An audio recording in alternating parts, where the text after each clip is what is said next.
Continuing, जैसे मैंने बताया था जिनको मीजल्स होता है उनको भी सीवियर फेटल डायरिया होने के चांसेस हैं। Man is the principal reservoir, ठीक है, बहुत सारे डिजीज़ में, पर campylobacter, salmonella and yersinia enterocolitica, yersinia pestis नहीं, यर्सीनिया एंटेरोकोलेटिका, यह एनिमल फीसेस से भी फैलता है, human and animals both. Host factors की बात करें तो 6 मंथ्स टू 2 ईयर्स के बच्चों में कॉमन होता है। अगेन 6 मंथ्स में क्यों नहीं होता है? क्योंकि जो मदर की एंटीबॉडीज है दे प्रोटेक्ट, ठीक है।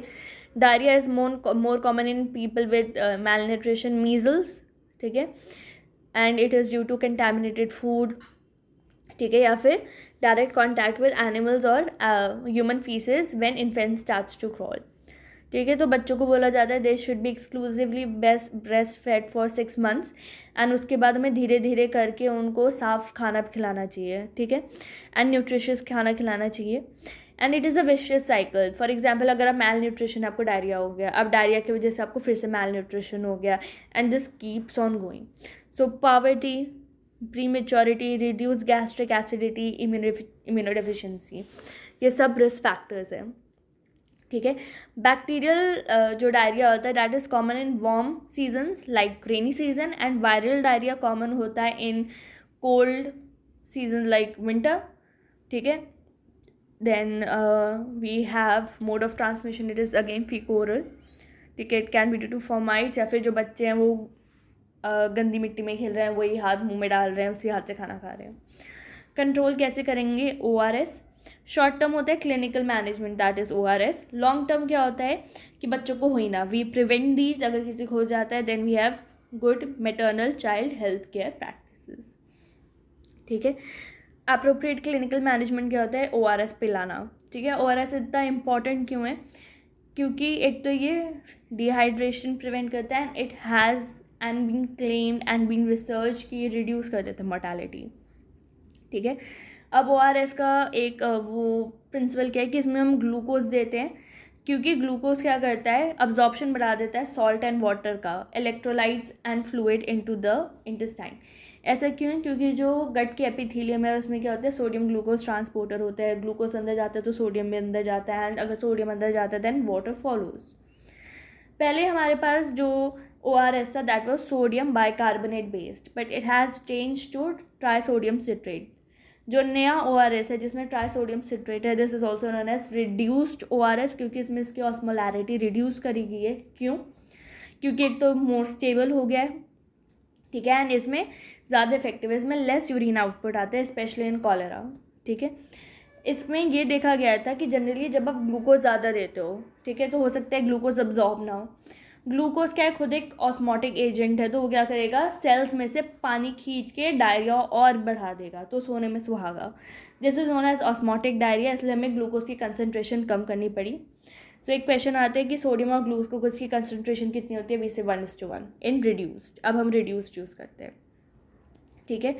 And as you can see, एक तो ORS इज़ अवॉइडेड, जो ऊपर वाला था सोडियम बाइकार्बोनेट वाला, बिकॉज एक तो वो हाइपरटोनिसिटी करा देता है, ठीक है, एंड वो फ्लूइड अब्जॉर्प्शन कम करा देता है, इंस्टेड वो फ्लूइड का एक सिक्रीशन बढ़ा देता है। तो हमने उसकी ऑस्मोलैरिटी कम करके 75 मिली ऑस्मोल कर दिया। एक तो सोडियम की हमने 75 मिली ऑस्मोल कर दिया, एंड जो न्यू ऑस्मोलैरिटी है रिड्यूस की that is 245। This is MCQ। ये पूरी टेबल इंपॉर्टेंट है, again MCQs and your theory papers. Sodium chloride it is 2.6, सबसे कम होता है sodium chloride. Glucose is 13.5 and trisodium citrate it is 2.9। But आपको ऑस्मोलैरिटी भी याद रहनी होती है in both millimole and milliequivalent, they are both the same things. Sodium and glucose is same, ठीक है। Chloride is 65, like sodium and chloride has to be equal और less, ठीक है। Potassium is very less 20 and citrate is 10। Citrate हम क्यों रखते हैं? क्योंकि इट स्टेबलाइजेस, ठीक है, इसलिए we add citrate. Then test for dehydration, अगर कोई सीवियरली डिहाइड्रेटेड है then he will be cold, he will be sweaty, he will be comatose. पर माइल्ड है तो वो थर्स्टी होगा एंड रेस्टलेस होगा, तो these are just contrasting feature. अगर कोई माइल्ड है तो वो रेस्टलेस है, पर जो वो अगर बहुत severely dehydrated then he is like drowsy, कोई फ़र्क नहीं पड़ता, ठीक है। रेडियल पल्स बहुत ज़्यादा रैपिड फीवर होगी सीवियर में, BP कम होगा सीवियर में। जो स्किन की इलास्टिसिटी है वो कम होगी सीवियर में। मतलब अगर आप पिंच करेंगे स्किन को तो वो वापस से एकदम से अपनी जगह पे नहीं चले जाएगी, जस्ट लाइक अ रबर। तो इसमें बहुत टाइम लगेगा, धीरे धीरे आएगी। इसका मतलब क्या है, जो आपकी स्किन है वो टर्जेट नहीं है, उसकी सेल्स टर्जेट नहीं है। जो टंग है बहुत ड्राई होगी सीवियर में, यूरिन आउटफ्लो बहुत बहुत कम होगा या फिर नहीं होगा बच्चों में। एंटीरियर फॉन्टेनल, जो बहुत ही छोटे बच्चे होंगे लेस देन 1 मंथ और समथिंग, तो उनमें जो एंटीरियर फॉन्टेनल होगा दैट इज संकन। ठीक है, अगर हम बॉडी फ्लूइड्स की बात करें तो दिस इज़ रिटन कि अगर आपकी बॉडी में 50 to 100 ml पर kg बॉडी वेट अगर पानी चला गया then you will show obvious signs of dehydration. This point is very important, क्या that during first 4 hours may be calculated कि आपको फर्स्ट 4 hours में ही ORS देना होता है। एंड कितना देना होता है, 75 ml पर kg। ठीक है, कभी कभार क्वेश्चन वाले बहुत चालाक होते हैं, वो आपको वेट ना दे के एज दे देते हैं कि अगर 4 महीने से कम है तो कितना दोगे, then you will give 200 to 400।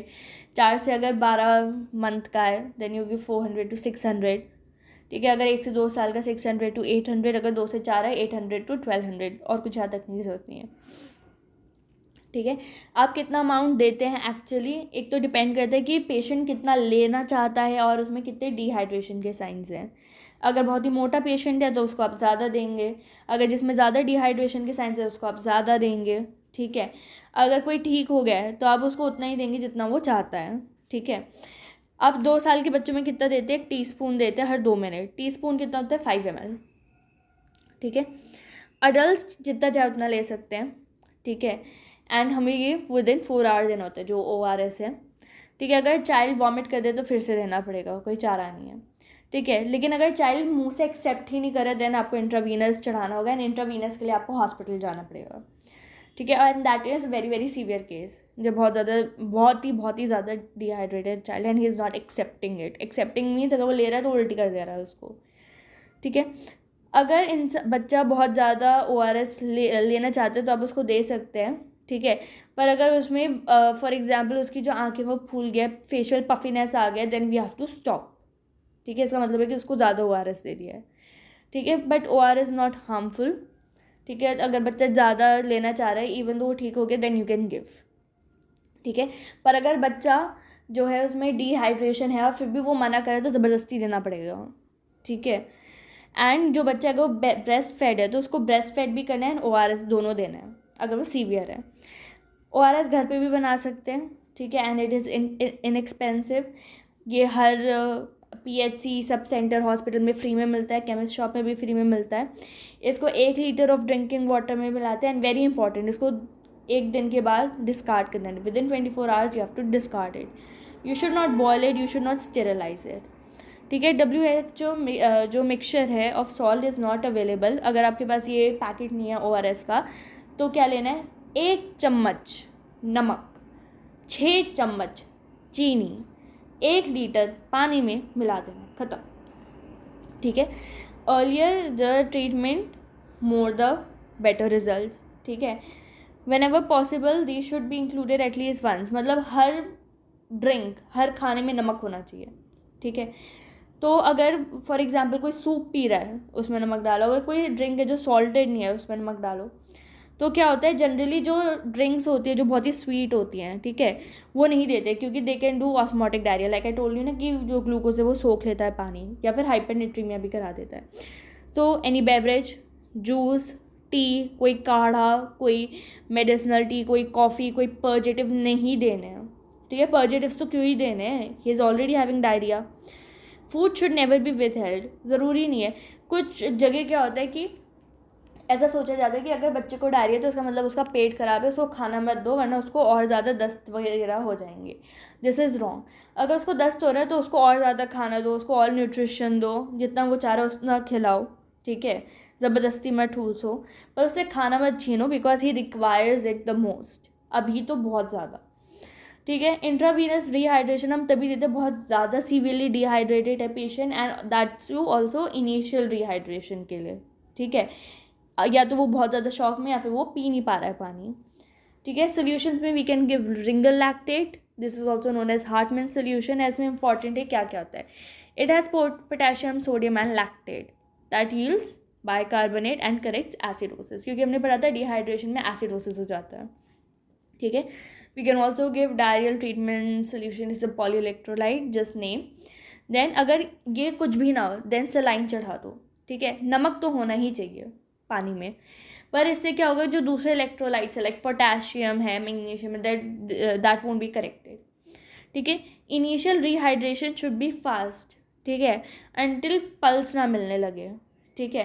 And उसके बाद हर 2 घंटे पेशेंट को रीअसेस करते रहो, ठीक है. अगर डिहाइड्रेशन इंप्रूव नहीं कर रहा है देन आपको आईवी चढ़ानी पड़ेगी, ठीक है. आप ओआरएस दे रहे फिर भी डिहाइड्रेशन ठीक नहीं हो रहा है, he is all that sunken, he is all drowsy, ठीक है. His abdomen is scaphoid and all that stuff, ठीक है. इसमें हम बोन नीडल लेते हैं number 18 so that rapid infusion हो, ठीक है.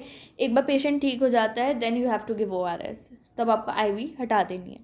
And ORS is 5 ml per kg per hour.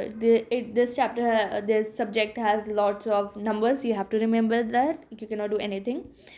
Patient must be examined at intervals during rehydration. अगर बहुत ज़्यादा IV फ्लूइड हो गया है तो eyelids will become puffy and उसको एकदम से स्टॉप करना है. एंड मोस्ट इंपॉर्टेंट थिंग कि आप कैसे रीअसेस कर सकते हैं कि कैसा उसका हाइड्रेशन है, by skin elasticity and pulse strength. ये ज़्यादा इंपॉर्टेंट क्यों है, क्योंकि एक तो आप नॉर्मल चीज़ों से देख सकते हैं, you don't need any specialise instrument, या कोई भी देख सकता है इनफैक्ट, ठीक है.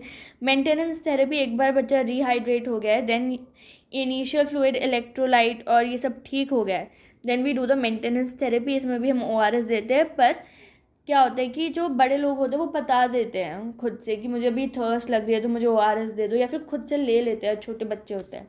पर जो बेबीज़ होते हैं उनको नहीं पता होता, ठीक है. तो जो उनको फर्स्ट 2 days है, एक बार ठीक हो गया तो फर्स्ट 2 days तक you have to give ORS and according to this table. अगर माइल्ड डायरिया की डेफिनेशन ये है कि 1 stool every 2 hours या फिर less than 5 ml stool per kg per hour, that is mild, ठीक है. तो आपको 100 ml per kg देना है, ठीक है, जब तक डायरिया स्टॉप नहीं हो जाता. एंड सीवियर डायरिया है, अगर इससे ज़्यादा है then you have to give 10 to 15 ml per kg body weight per hour, ठीक है. That was per day, this is per day, this is per hour, ठीक है. Then mistaken assumption is that कि रेस्ट टू गट, वही मैंने कहा कि बहुत सारे लोग सोचते हैं कि इसका पेट ख़राब हो गया, इसको खाना देंगे और ज़्यादा ख़राब हो जाएगा. No, you have to give him the food. अगर कोई न्यू बॉर्न है, ठीक है, तो उसको ब्रेस्ट फेड कराते रहना है. अगर न्यू बॉर्न है and he has diarrhoea but there is no sign of dehydration then breastfed is alone sufficient. पर अगर उसको मॉडरेट टू सीवियर डायरिया है you have to give him ORS, ठीक है. ब्रेस्ट मिल्क बहुत ज़्यादा important क्यों है, एक तो वो फ्लूइड दे रहा है बेबी को, न्यूट्रिशन दे रहा है बेबी को, और इसमें एंटीबॉडीज़ हैं तो वो और ज़्यादा प्रोटेक्टिव हो जाता है. So you don't have to leave breastfeeding, you have to continue that, ठीक है. कीमोथेरेपी की बात करें तो एंटीबायोटिक्स नहीं देने हैं because they can do more harm, ठीक है. एंड एंटीबायोटिक्स वहाँ देने हैं जहाँ पे हम डायरिया ट्रीट कर सकते हैं उनके साथ, like Shigella, typhoid and cholera, इनकी जगह और कहीं नहीं देना है. शिगेला एंड कॉलेरा में एक डिफरेंस ये है कि cholera is watery and shigella is bloody. Shigella is dysentery. Shigella systemic है, ठीक है, it can cause fever. Cholera it is only सीमित to your small intestine. Vomiting होती है कॉलेरा में, शिगेला में रेक्टल पेन होता है, ठीक है, एंड कॉलेरा में राइस वाटरी स्टूल्स होते हैं. Then diarrhoea due to cholera, उसके लिए हम ट्रीटमेंट लेते हैं doxycycline, tetracycline, again your cotrimoxazole and erythromycin. पर अगर शिगेला की वजह से देन यू गिव सिप्रोफ्लॉक्सासिन, ठीक है. एंड शिगेला के लिए हम it is usually resistant to ampicillin, you should remember ciprofloxacin. Then कुछ दवाइयाँ हम नहीं देते किसी भी डायरिया में, दैट इज़ नियोमाइसिन, क्योंकि नियोमाइसिन क्या करता है, इंटेस्टाइन को डैमेज करके मैल एब्जॉर्प्शन कराता है. जैसे मैंने आपको बताया था पर्जेटिव्स नहीं देने हैं, डायरिया और ज़्यादा ख़राब हो जाएगा. आपको ओपियम या फिर एट्रोपिन नहीं देना क्योंकि वो इंटेस्टाइन का टाइम, ट्रांजिट टाइम कम कर देते हैं, ठीक है. कार्डियोटॉनिक्स नहीं देने हैं. फॉर एग्जांपल अगर कोई बच्चा शॉक में चला गया, वो बहुत ज़्यादा सीवियरली डिहाइड्रेटेड है, इसका मतलब ये नहीं कि उसका हार्ट काम करना बंद कर दिया. आप उसको कार्डियोटॉनिक्स दे के उसका हार्ट अगर रीस्टार्ट भी कर दोगे तो बॉडी में फ्लूइड्स ही नहीं है, तो उसको आप इंट्रावीनस फ्लूइड्स दो, नॉट ड्रग्स. स्टेरॉइड्स एक तो एक्सपेंसिव है and they cause adverse effects and they are unnecessary, useless. Oxygen is useless, क्यों चाहिए oxygen, he has difficulty in fluids, उसके फ्लूइड्स कम है, ठीक है. You can give zinc supplementation. ठीक है, zinc supplementation you have to give for at least 2 weeks and that for 10 milligram for infants less than 6 months and 20 for more than that 6 months.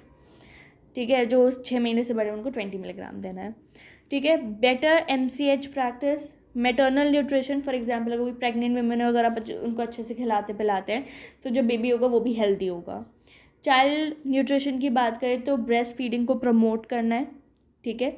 Appropriate weaning practice. जब 6 महीने हो जाते हैं तो हम weaning कराते हैं. वीनिंग मतलब क्या है कि जो ब्रेस्ट फीडिंग है उसको धीरे धीरे करके स्टॉप करके we make introduce the baby to the food, जो असली फूड होता है, जो वो अपने मुंह से ले रहा है, खा रहा है, उसको चबा रहा है, उसके डाइजेस्ट कर रहा है. ठीक है. जैसे and these food should be locally available, nutritious and most importantly hygienic. ठीक है. जैसे लोग शहद खिला देते हैं, कोई काढ़ा पिला देते हैं and all that stuff. Supplementary feeding should also be given, but then again it should be hygienic. Vitamin A supplementation is critical. ठीक है. एक तो ये क्या करता है, डायरियल डिजीज़ की वजह से डेथ एंड मीजल्स की वजह से डेथ को रिड्यूस कर देता है, ड्यूरेशन कम कर देता है, डिजीज़ की सिवियरिटी कम कर देता है, कॉम्प्लिकेशंस कम कर देता है. वाइटामिन इज़ इम्पॉर्टेंट मीजल्स में भी एंड डायरिया में भी. प्रिवेंटिव स्ट्रैटेजीज़ की बात करें, you need to improve water supply. ठीक है. एक्सक्रीटा डिस्पोजल की फीकोरल है and domestic food hygiene better करनी है. ठीक है. अगर कहीं पे लैट्रिन नहीं है किसी भी फैमिली में तो उनको एटलीस्ट डिफिकेट करने के लिए जो वो लोग होते हैं खेत में जाना है तो वो एटलीस्ट 10 meters दूर जाए फ्रॉम हाउस. क्योंकि बहुत बार देखा गया है कि जहाँ पे लोग एक्सक्रीट करने जाते हैं वहीं पे बच्चे खेलते हैं आराम से. So that should not be allowed. At least 10 meters आपको दूर रहना है from the nearest water supply. क्योंकि क्या हो सकता है जो फीसेज है वो वाटर सप्लाई को कंटामिनेट कर दे. तो 10 meters इज़ इम्पॉर्टेंट एंड ये हम अगेन इन्वायरमेंट में पढ़ेंगे. कंटामिनेटेड फूड नहीं करने देना है, मतलब फूड को हमेशा स्वच्छ रखना है, उस पर फ्लाइज वगैरह नहीं बैठने देनी है, हेल्थ एजुकेशन करानी है.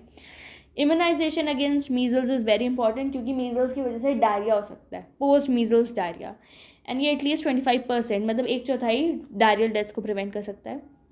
रोटा वायरस की वैक्सीन इंपॉर्टेंट है. ठीक है. For your universal immunisation programme in India. ठीक है. इसमें हम रोटारिक्स यूज़ कर सकते हैं, रोटाटेक यूज़ कर सकते हैं. ठीक है. इसमें हम 2 doses देते हैं at least 2 and 4 months of age में. 3 doses अगर हम देते हैं रोटाटेक की. रोटारिक्स जो होता है that is 2 and 4 and RotaTeq it is 3 oral doses 2, 4, 6. These are oral vaccines. ठीक है. जो रोटारिक्स है it is monovalent and RotaTeq it is pentavalent bovine human vaccine, reassorted vaccine. ठीक है. जो रेटोरिक्स है दैट इज़ लाइव एटेन्यूएटेड. ठीक है. Then we have there is potentially higher risk of interception जब हम पहली डोज देते हैं इन वैक्सीन्स की. ठीक है. तो इनको हम उन बच्चों में नहीं देंगे जो 12 साल के हैं, 12 वीक से ज़्यादा है. ठीक है. फॉर एग्जांपल एक बच्चा अगर 3 महीने का है तो हम उसमें रोटा वायरस नहीं देंगे, ये वैक्सीन नहीं देंगे. तो जब भी कैंप्स वगैरह लगता है तो हम रोटा वायरस की वैक्सीन ऐसे ही किसी को भी नहीं लगाते हैं. कैचअप वैक्सीन क्या होता है, फॉर एग्जांपल अगर कोई 5 साल की उम्र में जिसको वैक्सीन लगनी थी वो उस समय नहीं आया, वो 1-2 साल लेट आया. ठीक है. अब हम उसको वही वैक्सीन लगा सकते हैं, that is catch up vaccine without starting the schedule again. ठीक है. तो हम रोटा वायरस में कैचअप वैक्सीन नहीं लगाते क्योंकि हमें उस समय नहीं पता होता है कि बच्चे की उम्र कितनी है. अगर 3 महीने से ज़्यादा है then he can go risk for interception. Fly control is also important. जैसा आप ये चार्ट देख पा रहे हैं तो इन्फेंट्स में जो मोर्टालिटी होती है under 5 that is due to respiratory and diarrhoea. Again all the जो भी हमारे प्रोटेक्शन है, we have prevention and treatment, these are all the things that we have read till now. Then control की बात करें तो surveillance, you have to surveil all the. कहीं पे भी डायरियल एकदम से फैल गया है, एकदम से आउटब्रेक हो गया है, या फिर बहुत ही कॉमन लिंक्स है लोगों के बीच में कि एक तरफ का पानी पिया तो सब बीमार हो गए. Primary health care is also important.